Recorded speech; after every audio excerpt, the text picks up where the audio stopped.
I'm gonna come back and then You I'm can hit gonna an ollie for. Come on. Come on, Michael Jordan hit a three. The last time I stepped on a skateboard, I jumped off the curb because I kickflipped, snapped it, and that's when I knew. I was like, "Yep, that's a sign. I'm done." It's your boy Yogi. Y'all tune into the ChopTalk podcast, man. You know what's going on, man. Sports like that helped me to literally disconnect myself from believing I was finna go to the league. Damn. I didn't think he was gonna say that. I did not think he was gonna take that thing. Bro, I ain't gonna lie, going to the league was probably like the most number one dream that I had. Yeah. I don't know if y'all had it, Yeah. but let me ask y'all this. Like, so we gonna start like we gonna go like from this way type shit. So what would y'all say is the reason why like y'all stopped with sports? And how did y'all feel once y'all stopped? That's a good question. That's crazy too, cause I feel like we all stopped sports like at different times. Like we was all on different, whole different timing. I know I stopped sports for a couple reasons, but there's two very different ones. First one is when I played against niggas that are now in the league. No, that's when I say y'all got it. Y'all too fucking good. Yeah, you go home sad as hell, bro. Who'd you play? So I went to high school with Io. Right. And when I was at Westinghouse together. Okay, bet. Yeah, we the same age. So when we were both freshmen, I was playing varsity over the summer, and his dad was our coach.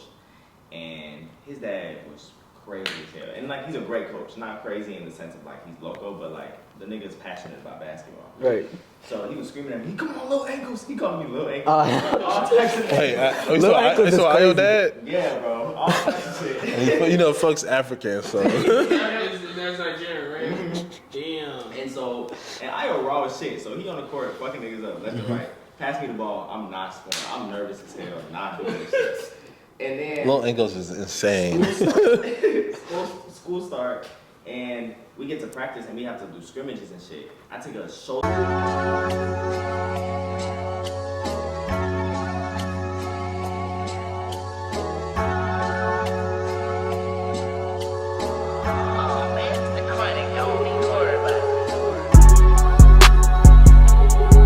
So like we all grew up in the same area, same group, you know what I'm saying? So like I feel like this is a time for us to chop it up and like, catch up for real. Cause like honestly, I don't remember last time we was probably all in the same circle was probably like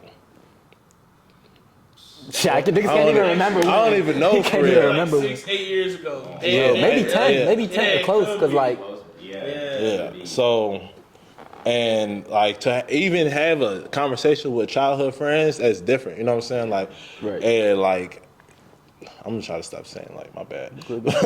But us, as a whole, definitely grateful, blessed to spend back. A lot of people don't make it to 21. And shit, we here today. yeah, man. and now everybody get to just chop it up with the no homies. not a lot of people able to just chop it up, bring back old memories, you know what I'm saying? And like today I just really want to talk about like just the faith that we all got within like just having the faith in sports for so long, because that's damn near like how we all Yeah. became like friends. Like there's then how That like definitely majority of is. relationships happen when you at a young age. Like everybody just get cool off sports, but then like I feel that like the fact that we here right now is like that shows that it's more than sports. You know what I'm saying? Facts. It showed that like our friendship even stronger, and I appreciate that for real, because it's not that many people that can stay locked in with their childhood friends. You know what I'm saying? And the fact that we here. We probably like 10 years strong, but you know what I'm saying? Yeah, facts. As much 10 plus. Yeah, you know what I'm saying? As much 10 plus as gang.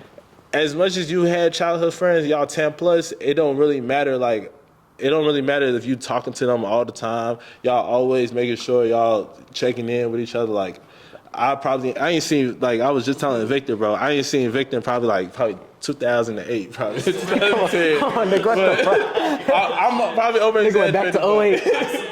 He But- said when Obama and them was president. Nah, for real, like, yeah, free Obama. I think what's special about our group is that like if I ain't see you in like 2 years, if I don't see you in a year, I don't see you in 2 years, like just no love lost. Like it's like we all know we working towards something and we just naturally click back. Right, like pick it that. right back up. And that's not the case with every relationship. It's like, damn, he ain't check up on me.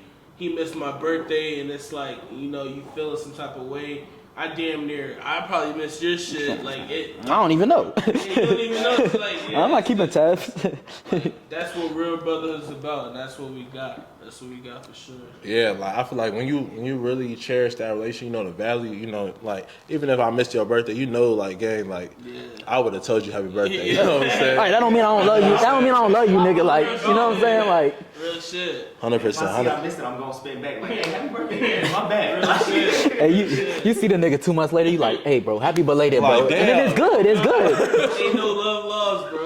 You know what I'm saying? Yeah. So this episode, I definitely want to just make it just, you know, as simple, as calm, authentic as possible. Oh, yeah. Just because like we all got different things going on in our lives, and I know a lot of people be, you know, they'll have these sports, you know, at a young age, and then like just giving those sports up, it's hard to get those sports up. Yeah, and that was your everything. And then try to join and try to do something else. You know what I'm saying? So, I'm gonna introduce myself for sure. I know some of y'all may not know me, but some of y'all do know me. My name is Cedric. I'm a barber. I'm a barber in Chicago, probably one of the best barbers in Chicago.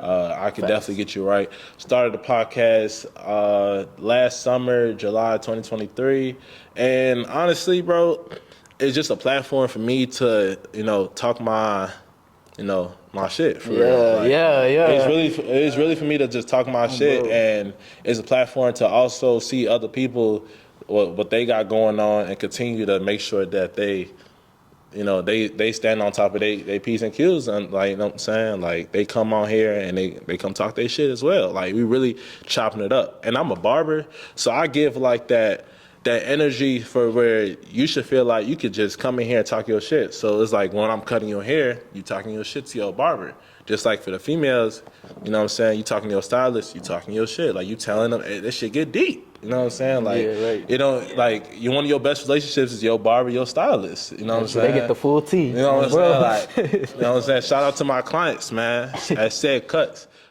We all from the same area, same neighborhood. Yeah. But a big part of my life was sports too, like you said. I felt like it consumed my life, and that kind of was my identity. But now I played football. I played football at a somewhat high level, collegiate level. What? Bro, nigga was D1. Bro, I'm trying to be humble. Talk. We just talking about talking your shit. Yeah. I played at ISU, a Division I school or whatever. How many niggas go D1? It's definitely hard to do, and not only that, but like it wasn't an easy route. I started off at a school that was garbage, Lakeview High School, garbanzo beans, and I really didn't want to play anymore. I really felt like, you know, I lost passion for it, and then I took a big leap of faith. Got my mother invested and got her to believe in me to transfer me to DePaul Prep. And to be honest, I was quite trash too my junior year, and I had all these people, you know, believing in me, investing in me, and it was kind of it was a big pressuring thing because, you know, I got one more year to make things work, or damn, all this investment for what, you know? And I put the work in, and I was able to get recruited. Got to the junior college level because I felt like I was still underlooked. I wanted some more exposure. Went there, it was tough, super challenging. COVID happened. It messed up a lot. Transfer portal happened, so JUCO guys weren't the guys no more. So it was really difficult to get re-recruited. Again, it felt like my back was against the wall. Then ended up getting an opportunity at Illinois State, which was very much of a blessing. Things there didn't happen how I expected it to happen, but a blessing nonetheless. We all have those dreams to make it to the big stage, make it to the NFL, but still blessed. Still was able to achieve like a childhood goal. get my education paid for, and transition into new stuff right now. So I'm excited about that. Like all of us, like growing up playing NCAA, bro, and that was damn near the goal. The NFL was the goal. The goal when I was young, I told myself get D2, so you can you can get college paid for, and you can have a reason to get higher education and stuff like that. And I surpassed it. It's something that we all played sports. We all played sports, but me and a couple of others were the ones to get to that level. So I felt like it was my destiny. Like I was chosen to be there. I'll just go. Yeah. What's poppin'? My name is Victor. Similarly, we all grew up in the same neighborhood. I'm an actor, professional actor. I'm a dancer, choreographer now. But I was hooping as a shorty. That was the sport I played. Still do. Keeps me in shape. Keeps me, I think for me, sports has always been a thing of like I want to keep it in my life because it was fun, but it also builds community. Like we said, like we have this friend group right here, all thanks to sports, and it's like, like, so recently I've been like on the road for the past like 7-8 months in a few different cities doing different shows, and like every city I go to, I find a gym, I hoop.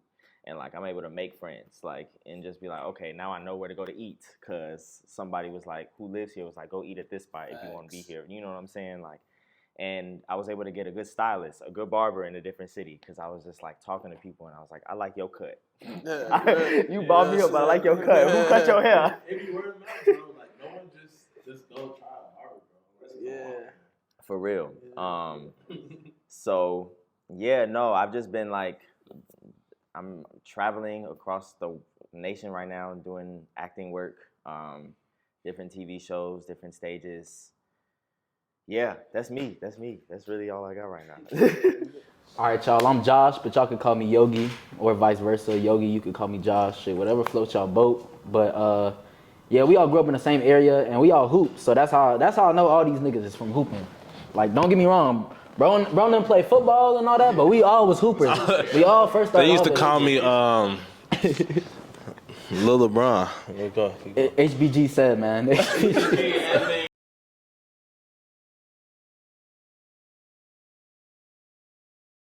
Like my bread and butter, like all I really did was hoop. Like that was just my stuff. Like just hoop. And I was one of those dudes who was always like, nah, like I wasn't trying to drink, I wasn't trying to smoke, I wasn't trying to go nowhere. Like I just wanted to hoop. So that's pretty much all I was doing until my senior year. And I had like a few like JUCO offers and like, I don't know, like just schools like reaching out, but they weren't really giving me no money. So then it was like, they were basically telling me you could come play for us, but you got to pay to go to school. Yeah. So I'm looking at this like, I'm like, and I'm short too. I don't know if y'all could tell, but I ain't the tallest. So like, I didn't really have a lot of schools looking at. Now I was about to. I'm like, hold on. No. I'm not standing up. Just know when niggas short. Just know that. But yeah, once I realized that the schools that was looking at me, they really just wanted me to go to their school, and there was no guarantees as far as hooping. I kind of just like, I don't know. I just kind of hung it up after that. Like one of my friends, he had went to school before me. Like he was older than me. And he was like basically saying, like he just told me, I don't know why I remember it, but he was like, oh, like nothing's fun while you broke. Cause he was telling me why he came back from school. Real shit. And he was just telling me like he was out there, but he was like, he ain't had no money. And you know, when you hoop, like you can't really, when you play a sport, it's no time to do other shit. Mm-hmm. So I was like, I don't know if I want to go hoop and be broke. Like I don't know if I loved hooping to that extent at the time. Like, then it just didn't make sense to me. So I stopped hooping once I graduated. And then once I graduated, I just started like just trying new stuff. I found out somebody got me into Forex. And then I started looking at the whole world differently, like not even from that perspective, but I'm like, hold on, it's a lot of money out here. Like it's a lot of businesses like that operate this way, millionaires operate this way. So once I started like getting introduced to Forex, I started like seeing just everything differently from like a whole new perspective. Cause like 100%. In school, they don't really talk about money. Like, I don't know, I was book smart, but I wasn't like, book smart's not enough. Like they be telling you like, oh, you play sports, like keep your head in them books. You gotta have a backup plan. Yeah. That's not a good enough backup plan just to like have good grades. To separate yourself, it's not just Right, because it's like, what do you actually mess with? So then, 100%. like after I played basketball, that's all it's been. Like even up until now, like it's just like, what do I actually like? Like that whole like fuck around and find out shit that people be saying. Like that's all I've been doing is like It's fucking really around. important, you know what I'm saying? I'd be And, nervous as hell doing line-ins, Bro. bro. I'd be so nervous. bro, I'm saying, because in the beginning, like, I ain't gonna lie, like, it's crazy, bro, because Noble was the first person I would put clippers on, bro. So shouts out to you, my boy. But Noble was my first person I put clippers on, bro. Like, You definitely whooped this shit the first time too. and it was like to have that like vision to even do it on somebody else, because some people, as much as you don't want to help do it on one of your homies, like let's say you want to cut your homie's head, like you still gonna be nervous, like Yeah, you don't want to fuck your homie up. But at the same, Trying to hide your homie out here with no hoes. bro, like a lot of people could be barbers, but say they homies ain't trusting them, bro. But I had Noble to trust me and a couple of other people, bro, and I feel that like that was like my way to be creative. And then once I found that outlet, I feel like that helped me to like us talking about the sports, like that helped me to literally disconnect myself from believing I was finna go to the league. Damn. Like you don't know what you gonna mess with until you like actually like dabble 100%. into something, or like, and I just put all my time into hooping, so it's like I didn't even know what the world had to offer for me for real. No, 100%. 100%. I was a little depressed after I quit though, because I didn't know what to do with myself. Like you a hooper, like you gotta lift, you gotta do some skill work, something. Like sports, it's always something you could be doing, like icing, etc., etc. I quit basketball. I'm like, what we on? Like I couldn't get a job that summer either. I don't know why, but for some reason, like I applied for like 10 jobs that summer. None of them got back to me. So that whole summer, I was literally like fake trying to rap. And I had a girlfriend at the time, so she was like kind of distracting me. Like I could kind of just like, lean on her a little bit. Yeah. But then once we broke up, that's when I really started having to be like, okay, like nigga, what you really trying to do? Like, What happened? like okay, she not woman that be no the more. What distraction. you finna do, my nigga? Like, Nah, for sure, bro. You ain't lying, bro. yeah, shit. I mean, that was pretty much it. Like once. Yeah, I never just wanted to go back, or like I never thought about going back. Like the only regret I could say I had was that like not thinking that there was no way to make money off of hooping. Yeah. Cause I look back now you don't have to be in any league to make money off of hooping. Yeah. This nigga's playing like blah blah blah league, the influencer league or whatever. Like for real. I didn't even like back then I wasn't even open to that being an option. Yeah. So it's like I don't know. I feel like I sold myself short a little bit in that aspect. But yeah, it really just came down to like I wasn't trying to pay like $50,000 to go to a school and hoop, and it's 200 people at the school, literally, and I'm the only nigga in that bitch. Like what? Nah, hell no. So like, yeah, I don't know. Once I saw those numbers and I'm like, hooping feeling like a job to me, I was like, all right, like I guess it's time. But then after that, it was a fat loss period, like where I kind of had to do some soul searching, some, just go back to my old ways, try new shit like that. So, like you start living like you start living in your childhood again. Yeah. I feel like that's the only way. I feel like it's either you crash out or you just start living like older, like things that you wanted to do when you was a child, or things you was doing like when you was a child. You know what I'm saying? Or does that make sense on that? But basically, you know what I'm saying? Y'all know what I'm saying? Like, healing that inner child. Like I feel like that's why a lot of people that be having that be raw as hell in sports, bro. Raw as hell in sports. Or basketball, you know what I'm saying? And they don't have that route. They don't have that route to my fault, y'all. Shit. They don't have that route to be better than who they thought they could be outside of sports, you know what I'm saying? Because once you give up on sports, it's like, damn, who am I really? You know what I'm saying? Because you don't really know who you are once you get out the sports. That is the way out, as far as we know. Like, you know what I'm saying? And like you had touched up on like just having that passion and trying something new, and like being able to try something new is probably the hardest thing a human can do. You know what I'm saying? Facts. But the most beneficial. It's crazy. No, for real, because I ain't gonna lie. Like I was real raw in basketball. No, nigga, your hands was big as shit. Like, yeah. I went raw. But No, you I was decent. No. I'm saying though, that's like that helped, nigga. I feel like I was like the sports helped me. It was the outlet for me to stay focused and like to make sure. And then my grades was like the only reason why I wanted my sports to keep going. So once the grades was like wrapped up in like high school and stuff, it was just like, dang, what am I gonna do next? Then I broke my foot, and once I broke my foot, I had to put a screw in my foot. I'm like, okay, cool, got a screw in my foot. What am I gonna do next? Am I gonna go back to basketball? Am I going back to football? Because I started football like in high school, and that was probably the most uncomfortable thing I ever did. Because like when I first started football, it was like 2012. And Novalads know this shit. Because it was one time, right, I thought I was so good at football. Like, it was at the park. And this is how me and Nova had fought for the first time. Like, we fought for the first time. Like, I think that was like my first fight. And like, I'm not gonna say like anybody won, but the niggas is just being young. But like just yeah, I was like, bro, I know how to tackle. Like I was so excited to tackle, bro. like I was like, bro, I'm so excited to tackle. But then one day I just tackled him, bro, and he just got pissed off, bro. And then like we just got the fighting, bro. And I just like, wait, so you just tackled him out of nowhere? I was just trying to, bro, that shit was weird. no equipment, just tackled him, bro.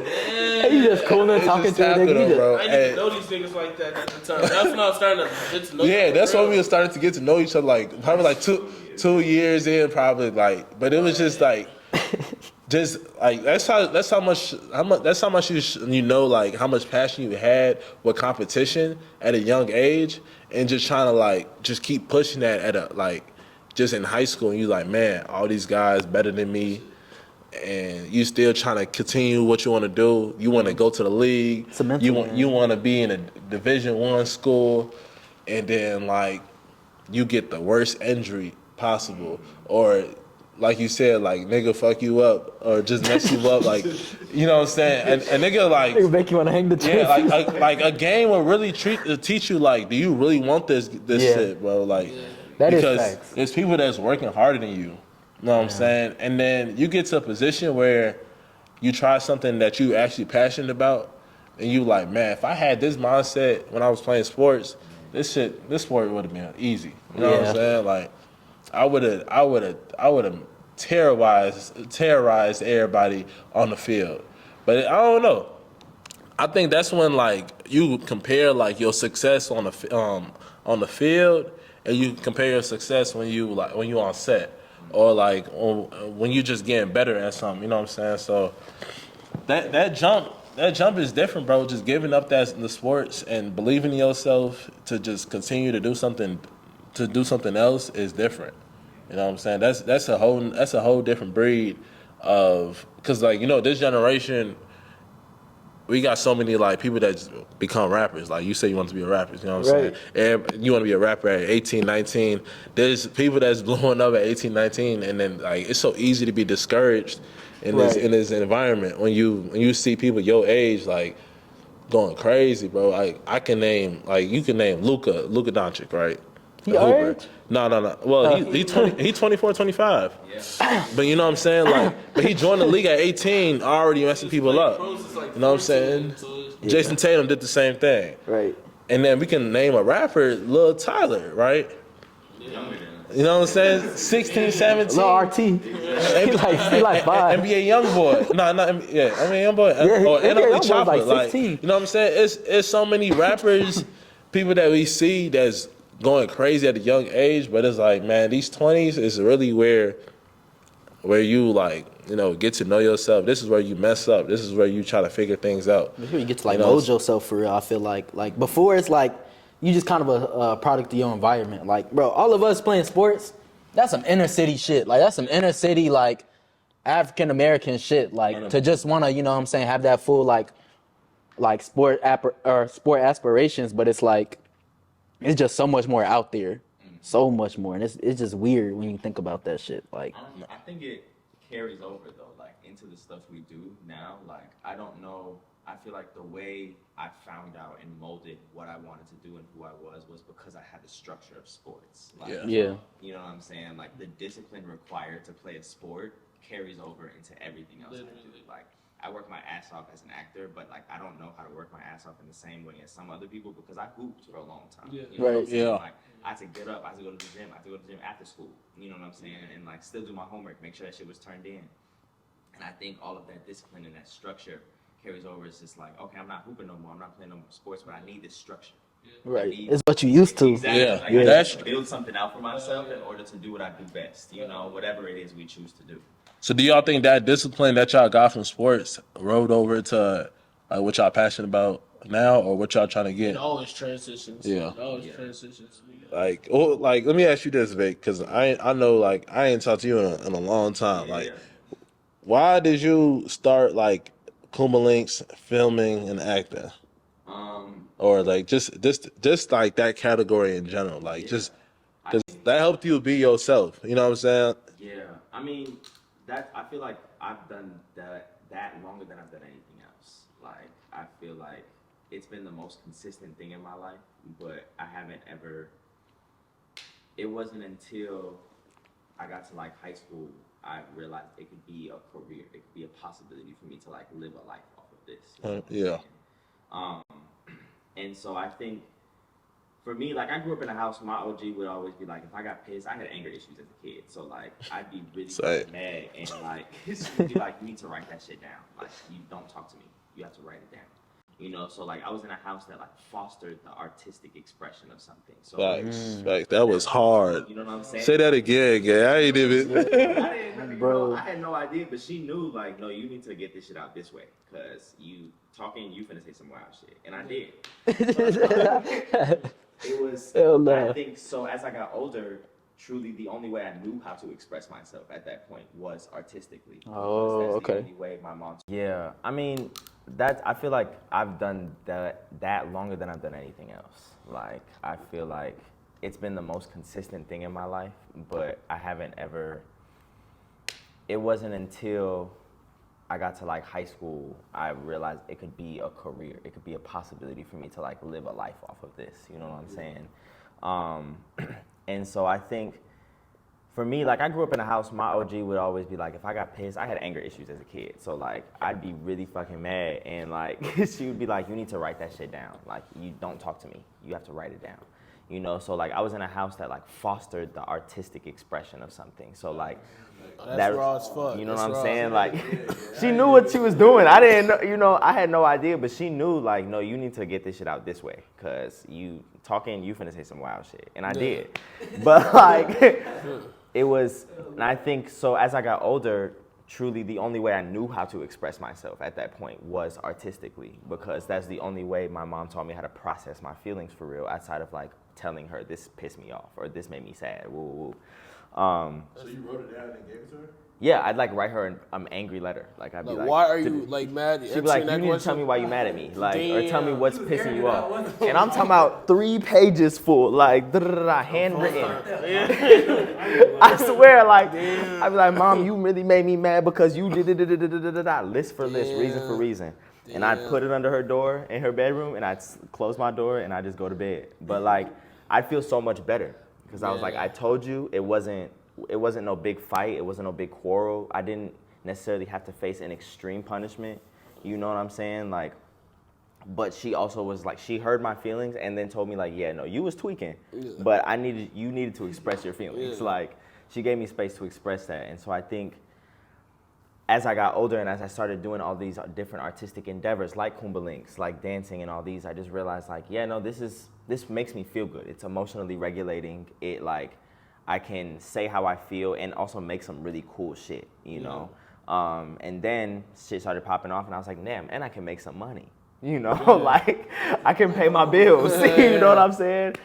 And so when I was able to pay my bills and do what I love at the same time, I was like, oh yeah, let's keep this shit rocking, you know?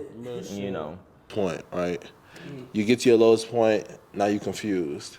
And it's like, having different phases in your life, I always believed in that, but it was always like, because I feel like at the end of the day, you always gonna get a storm, right? I had graduated, and I'm like, man, okay, I'm finna graduate. Then I felt, it was at one point where I felt like I was at my lowest. Cool. I got to my lowest. I'm like, wow. It got everybody telling me like before something greater happened, a storm gotta happen, of course. But when I graduated, I'm like, man, a lot of this shit was a little bit too easy. You know what I'm saying? I feel like something is coming. Like I knew like it was something dark was coming. So once you feel that, I feel that like it gets you to a point where it's like you gotta work even harder, cause you get to a point where you're so grateful for where you at and you still alive. You still got certain things going on. Because when you get to your lowest point, you really gotta realize like what you still got in front of you. Facts. You know what I'm saying? So grateful. And it's crazy because people will say this all the time. You'll see this on the Instagram reel. You'll see this like a rapper telling you. But it's at the end of the day, bro, it's really like realizing where you came from, what you got, even when everything is gone, and still being able to be like, cool, I'm gonna get this shit done still. Right. You know what I'm saying? But like, man. Yeah. Just to keep going, that ain't nothing everybody can keep doing. You know what I'm saying? Like, Facts. Yeah, some people once they hit that rock bottom, like I don't know. I see it as like once you hit rock bottom, you can't go lower. You can only go higher. Or you can stay there. Yeah, or you can stay there. Yeah, exactly. So it's like you gotta like I feel like I don't know how it was for you, but like a lot of times recently and like in the past like whatever 4 or 5 years since I stopped hooping, like I really be having to ask myself like hold on, like how am I gonna do it? Like what is we doing? Like I think like figuring out a way to adjust is probably your best bet. Like figuring out a plan and figuring out how you're gonna execute little by little for that plan. Right. Is how you're gonna, you know what I'm saying? How you gonna satisfy yourself? Because at the end of the day, like, well, hooping or playing sports at the end of the day, like we didn't have the plan. Our coaches had that plan for us. So like we was in an environment. All we had to do was just go to school and then go do the sports right after. So like life wasn't life in as much as it is now. Yeah. So when you realize like those two different environments you was in, you're like, wow, now I got so much time to figure out like how I could unstuck myself, because I was so stuck at a certain point, because now you feel like everything is gone. Right. And now you figuring out an adjustment. It's like now you figuring out a new passion. You figuring out how to really get yourself out that hole. Like, cause like you said, you can go. I mean, of course you can go lower. Right. But once you low, you like you low. Yeah. But once you get higher, you higher than like. well, you just gonna keep being low. Like you gonna keep like I don't know. Yeah. The concept of everything happens for a reason is crazy, because it's like when something bad happens to you, when you lose something or you lose someone, and there was like everyone says God has a reason, God has a purpose for that. Like you're not trying to hear that shit. Oh God. I ain't trying to hear that. I ain't trying to hear. Going through it, and it's like, bro, that shit don't make sense. Stop talking. We don't want to hear that. I was feeling shortness of breath. Didn't pay it too much mind and anything like that. I just like, damn, maybe I haven't been doing enough cardio. Maybe I'm getting out of shape. And kind of put it past myself. Didn't really pay too much attention to it. Went to the ER. Some levels were high, but they sent me home still. 2 weeks after that, like the symptoms started worsening. Wasn't getting better, and I'm like, damn, this is weird. So one day I actually went to my school's clinic, and I'm telling them my symptoms. I'm not even telling them to really tell them. I'm just trying to get out of taking an exam. So I just need a letter to get out this exam. Yeah. And that's real though. I tell them, man, I can barely breathe. I'm walking from fucking here to here, and I'm fucking huffing and puffing. And this shit's weird. They take my oxygen with the little machine, and they put it on my finger. We walk around the hospital super slow. My oxygen level drops down to 88. Even while exercising, heavy exercising, it should never drop below 94. So that's bad. That's like you need to go to the ER. So I went to the ER, got some blood work done, and I had some more elevated blood samples and BNP and stuff like that. So it got pretty serious. We did an EKG. We did some monitoring on my heart. Come to find out, I had acute heart failure, and you're not supposed to have that at 22, especially no nigga that played collegiate football been playing fucking sports their whole life. So that shit was scary. It was a case of like you can get into cardiac arrest at any point of time. And it's weird because it's like, I don't know if y'all been paying attention, but like motherfuckers are like dropping dead or dropping like, people who are not like professional athletes and collegiate athletes are fucking getting cardiac problems. LeBron James' son getting fucking cardiac arrest. There's a lot of stuff that we born with that we don't even be knowing. We don't even know. Exactly. And the concept of COVID and everything like that is new, so we don't have a lot of answers for stuff. The vaccines, I didn't take a vaccine, but there's a lot of unknown. I'm phone them. I'm phone That's them. wild. So there's Boy, beat me up, Scotty. but there's a lot of new shit that's going on. But it was scary. So there's something called for real. There's something called an ejection fraction in a healthy person. All y'all hearts are probably pumping out, or like at 55 to 75% level. That means this is the amount of blood that's pumping from your heart to the rest of your body. 55 to 75% is a healthy level. Anything under 55 is extremely dangerous.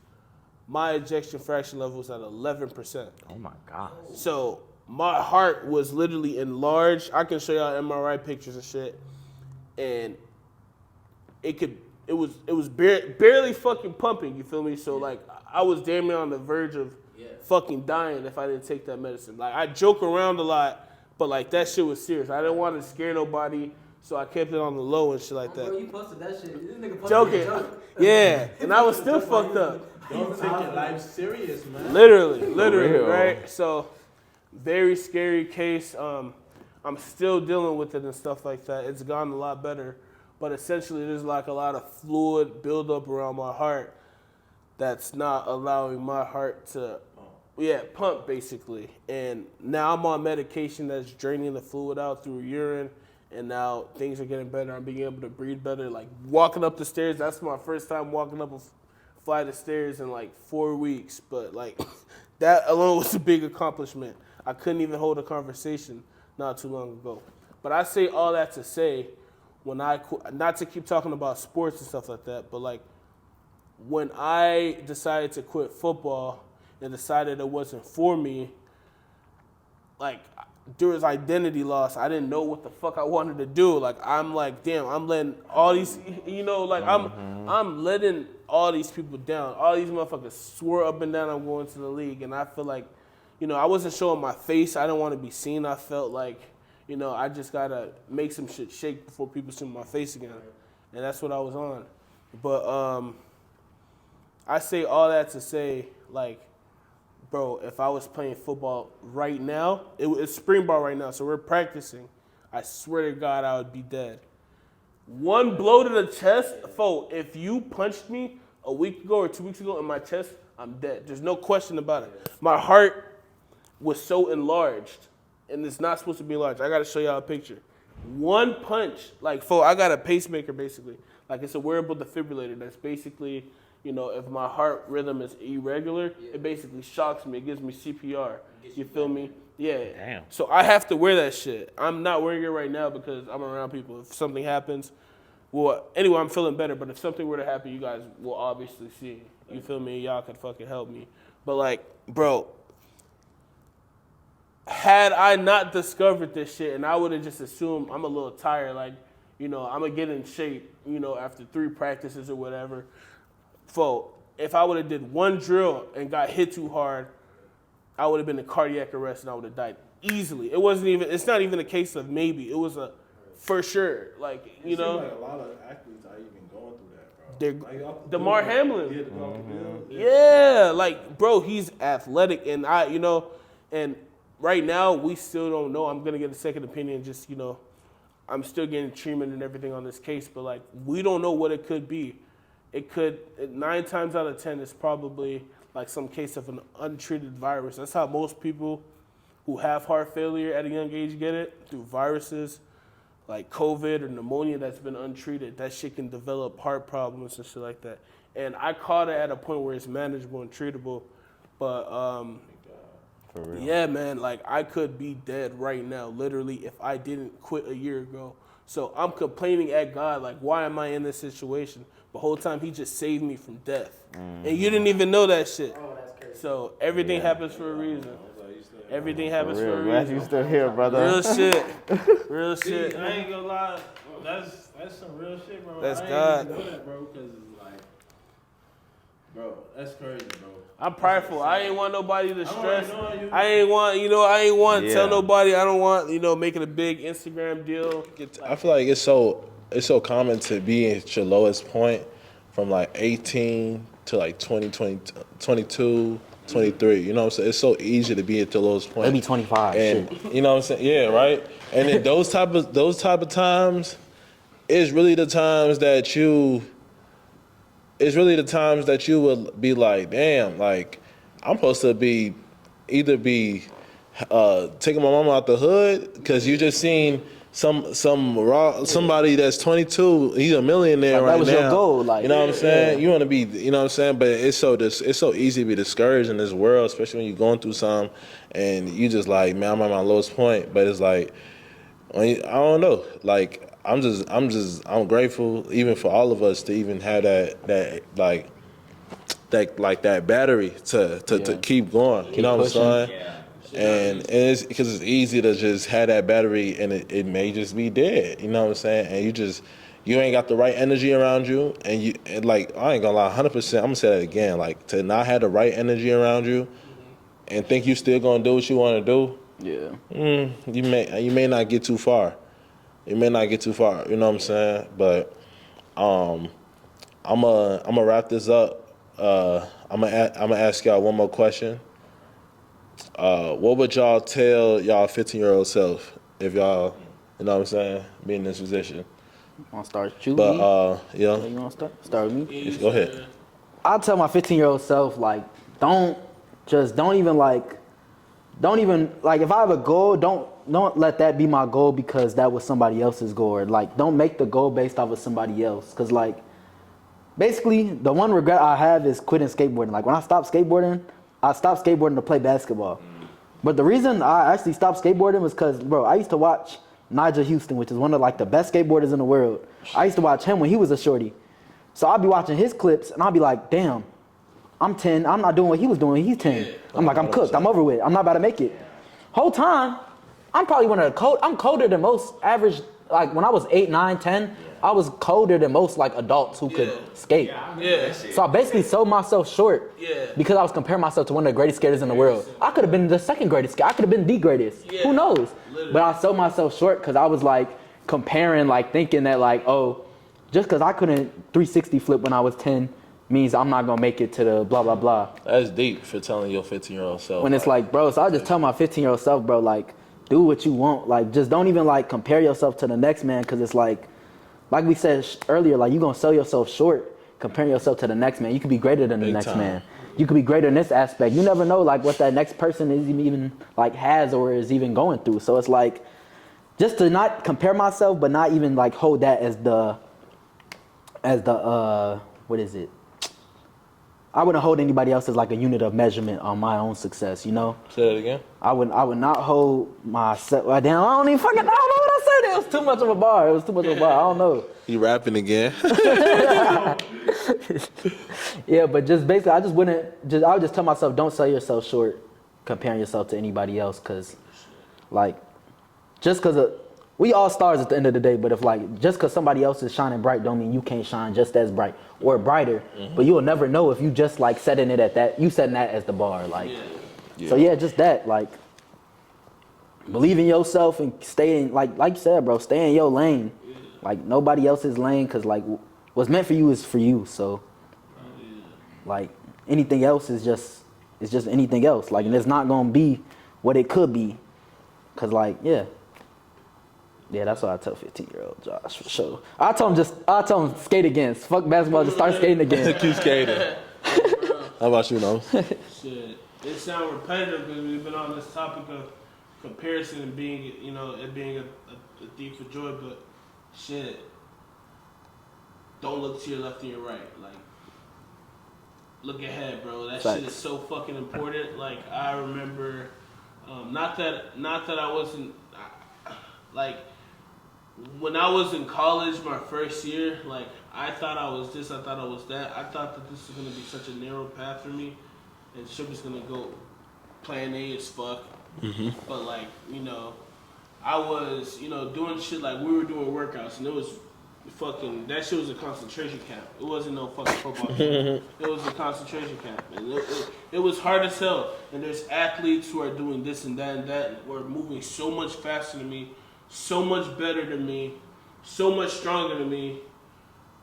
Everything you can name. And, like, I'm looking to my left and my right, hard as fuck. Yeah. So consumed in what they're doing, and, not focusing on myself. If I could just put my head down at that point and just, step by step, move step by step, or move play by play, I would have been so much better off. But my brother told me, don't look to your left and my right. Don't look to my left and my right. And that stuck with me. If I learned that a little bit earlier, I just have a stronger foundation and mentality. But that's something that I would definitely tell myself. Don't look to your left and your right. Focus on yourself. And that's how you get optimal results in life.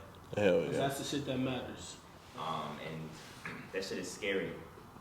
But I think even all of the fear to just like do it afraid, trust yourself, even if the shit is terrifying. I think knowing that whatever comes on the other side of it is supposed to happen because you did what I did what I wanted to do. And I think if that's always the case, following that feeling, following what I feel, following what feels good, will always get me to where I need to be. I like that. Following what feels good. Because sometimes you'll follow some shit and you'll be like, you'll follow it or like agree with it or whatever it may be, but you like that feeling that you have is a little off, or you'll be like, something about this not like sitting right with me. Like, that's how I felt when I was in school. So like, bro, I could just, that's facts, bro. Like, literally following that feeling, like, because you don't feel that shit for no reason. Mm-hmm. Man, if your stomach start turning or some shit, it's not just turning to turn. Like, something going on. Trust your intuition for sure. How about you, bro? Honestly, so that's like one of my last couple of questions that I'm probably gonna be answering every time from my episodes, but I'm gonna repeat it again. Like, honestly, like, I would tell my 15-year-old self, trust the process. There's a motto that I give myself every time. It's like, trust the journey and trust God. I think like my faith in God wasn't probably as strong when I was at 15, but I think just being able to feel like being able to accept that I can't control everything is probably my best bet than trying to do majority of the stuff on my own. So, I tell my 15-year-old self to just worry about what's going on right now and just take it day by day. Like, I feel like at the end of the day, no matter how many things you got in your mind, is so much you can control. Right. You know what I'm saying? It's not that so much. It's so much. Y'all know what I mean. It's so much you can control. So much you can control. Yeah. So it's like just being in that situation. Being in that position is like you just want to just keep on just doing you at the end of the day. So once again, bro, episode 11. I hope I ain't gonna lie. I'm gonna hit 100. This year. I'm trying. I ain't gonna lie, but no, he going to. He gonna do it. You know what I'm saying? Like, I want y'all to remember this episode because I ain't gonna lie. Like, we gonna spin it back. We gonna spin it back. You know what I'm saying? And these my niggas, my childhood friends. Well, some of them. You know what I'm saying? We gonna keep it going. And I appreciate y'all for sure. Episode 11, like, comment, subscribe. I didn't tell y'all in the beginning, but like, comment, and subscribe, man. Like, comment, and subscribe. Subscribe, man. 3 for 3. Like, for comment, sure. Simple. This was a hassle to do, but we got it done. You know what I'm saying? It wasn't really no hassle, but we got it done. You know what I'm saying? But this was a great conversation to make sure that your childhood friend, check on your homies, check on your old friends. Make sure, everybody on the same type of P's and Q's. Because at the end of the day, we all trying to make. I think at the end of the day, it's all about being happy and making that money. You know what I'm saying? Make that money and keep it going. Come book with Said Cuts, man. Come get your hair cut. Yes, sir. B. Hey, said the barber, said no entertain. You call me Said, we out, man. Yeah. Episode 11, out the way. Let's go.